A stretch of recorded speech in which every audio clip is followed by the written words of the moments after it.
खुलुमबाय गोथार बाथौ साननि बाथौ सिबियारि बुहुमनि गासैबो बर' आइ आफा रायजो राजानिसिम बर' माहारिनि साफ्रोमबो सोद्रोमानिसिम आङो गोसो गोरबोनिफ्राय बाथौ साननि गाहाम हामलायनाय आरो सिबिनायखौ बावहरबाय। जों बयबो मिथिगौ बर' माहारिया जि समनिफ्राय बे मुलुगाव रायजो जाबोदों जानो हागौ बै समनिफ्रायनो बाथौखौ सिबिबोदों।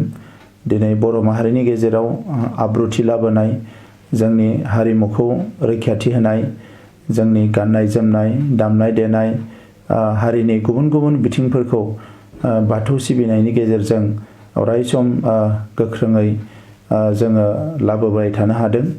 आरो दिनै हारिनि गेजेराव मोजां मोनसे डिसिप्लिन आब्रुथि जोंनि बैसोगोराफोरनि गेजेराव, लाइमोनफोरनि गेजेराव, गासैबो थाखोनि सुबुंनि गेजेराव जोङो मोनसे मोजां थासारिखौ मोननो हादों बाथौ सिबिनायनिफ्राय।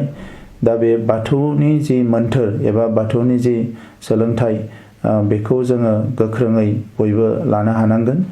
आरो आङो मिजिंथियो जे दिनै बयबो बर' फिसायानो दिनैनि गोथार सानाव बाथौखौ सिबिगोन, बाथौ थानसालियाव बयबो थांगोन, आर'ज गाबगोन आरो फैबाय थानाय समावबो हारिनि आब्रुथिनि थाखाय, हारिनि जौगानायनि थाखाय आरो हाद्रिखौ फारफ्रोमबो बिथिंनिफ्राय सोद्रोमै गायसननो थाखाय बाथौनि जिखिनि हाबाफारिफोर बेवहाय बयबो बाहागो लागोन आरो गोख्रोङै आफा बोराइ बाथौखौ सिबिलांबाय थागोन आरो हारिनि जौगानायखौ बयबो हास्थायगोन।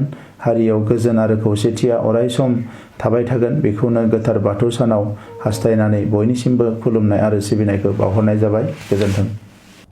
गोसो गुदुं गलादारफोरनि थाखाय मोनसे मोजां खौरां।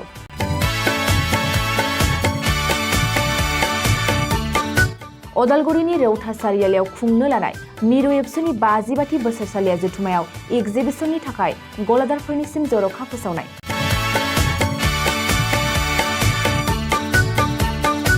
फैगौ 2023 मायथाइनि 26, 27, 28 आरो 29 जानुवारियाव खुंनो लानाय मिरु एबसुनि बोसोरसालिया जथुम्मायावनो बायदि रोखोमनि मुवा बेसादफोरखौ दिन्थिफुंगोन एगजिबिसन।